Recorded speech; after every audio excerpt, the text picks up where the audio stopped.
Salut à tous et bienvenue sur la chaîne. Dans cette vidéo, je vous propose de tester deux accessoires de charge qui iront sans doute parfaitement avec votre nouvel iPhone 14, 14 Pro, mais pas que. Le premier accessoire, c'est un chargeur transportable et puis le second, c'est une batterie compatible MagSafe. Vous allez voir pourquoi. Et soyons foufous, on va commencer par cet accessoire. Alors, c'est une batterie rechargeable de 10 000 mAh. Alors, c'est pour ça qu'elle est aussi grosse, j'imagine. Elle est assez agréable au toucher. Vous allez voir, donc elle est non seulement faite pour charger votre iPhone à la MagSafe, voilà, comme ceci, donc ça adhère très bien, mais ça ne fait pas que ça. Alors la batterie est relativement classique, en dessous on trouve un port USB-C qui permet de charger la batterie, mais également de charger un autre appareil, donc ça va dans les deux sens. On a des LED donc, qui vont donner une indication du niveau de batterie du powerbank, et puis sur la droite, le bouton pour allumer ou pour éteindre la batterie. Alors là où ça devient intéressant, c'est qu'on va pouvoir charger son téléphone, mais regardez également sa montre. Voilà, donc ça charge. Je vais pouvoir, en plus, je peux charger plusieurs périphériques en même temps, alors deux au maximum, mais la montre et notamment mon iPhone ici en USB-C. Franchement, c'est cool. Côté puissance de charge, on peut charger jusqu'à 15 watts avec le sans fil. Alors si je mets la montre, forcément, ça ne va pas charger à 15 watts. Je peux charger un téléphone et un autre téléphone. Et puis côté justement puissance de charge avec l'USB-C, je suis à plus de 22 watts de charge. Donc voilà, je peux charger mes téléphones comme ceci. Et en plus d'être utile, il est pratique. Regardez-moi ça. Il a donc ce support voilà, qu'on va pouvoir poser comme ceci. Et on va donc mettre après le téléphone, voilà, comme ça. C'est bien si vous avez besoin de regarder un film ou simplement l'heure, pourquoi pas.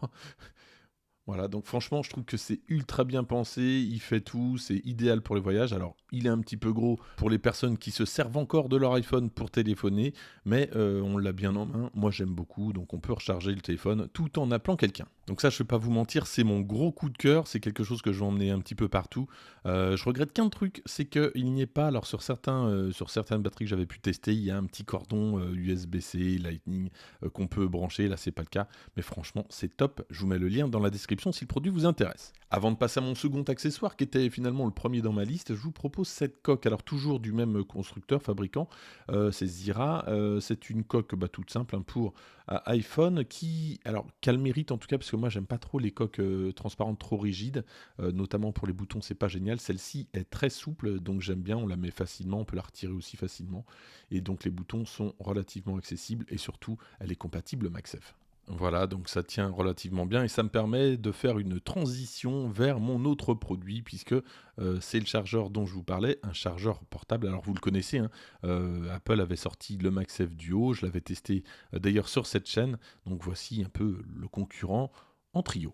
Alors j'ai eu un doute et j'ai regardé ma vidéo que j'avais faite justement sur le MagSafe Duo. Le prix est à 149 €. Là je viens de voir qu'il est à 159 €. Donc je disais déjà dans la vidéo qu'il était très cher, mais Apple a en plus augmenté ses prix.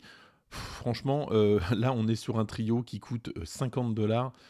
Il n'y a vraiment pas photo. Je vous conseille celui-ci si vous hésitez encore. Alors là où ça peut jouer, c'est sur la puissance de charge. Donc pour l'Apple Watch, on est à une tension normale. Donc là j'ai gagné 2 watts. Donc bon, c'est normal pour la charge de l'Apple Watch. Pour la partie rapide, donc sur la gauche, donc qui recharge jusqu'à 15 watts, j'obtiens exactement les mêmes résultats qu'avec le MagSafe, donc pas de problème. Et puis le chargeur 5 watts, donc c'est plutôt pour les AirPods, là aussi, c'est des charges normales, donc franchement, il n'y a pas de problème de charge de puissance, c'est exactement comme des produits Apple. Et puis, autre astuce, vous allez pouvoir vous servir de ce chargeur comme support, voilà, comme ça, vous le mettez en triangle et ça va supporter votre téléphone pour regarder un film, une série. Alors, c'est peut-être un petit peu moins stable que le produit précédent, mais globalement, bon, si on n'y touche pas trop, ça fait l'affaire. Donc vous l'avez compris, je suis assez positif sur ce trio. Donc ici j'ai mis les AirPods, l'Apple Watch, l'iPhone, tout charge en même temps, c'est génial. Et puis un petit mot aussi important, c'est sur la solidité, la finition. Je suis assez content de la charnière en fait du galet de l'Apple Watch. Ça me semble assez résistant. J'ai eu parfois des mauvaises surprises avec des chargeurs, avec des charnières plutôt faiblardes. Là, c'est pas le cas. Côté packaging, il n'y a rien à redire. Bon, c'est des petites boîtes toutes simples. Et à noter quand même que la batterie, la powerbank, est livrée donc avec son câble de charge, mais également avec une petite housse pour la transporter un petit peu partout pour éviter de l'abîmer. Et si ces produits vous intéressent, je vous mets tous les liens dans la description. Le premier, donc le powerbank, s'appelle le MagVolt Battery Pack Gen 4. Alors c'est celui à 10 000 mAh. Et puis le second produit, le trio, s'appelle le Mag Fold et sur le site il est à 49 $. Merci d'avoir suivi cette vidéo, n'hésitez pas à la liker, à la partager, à vous abonner et moi je vous dis à très bientôt pour d'autres accessoires.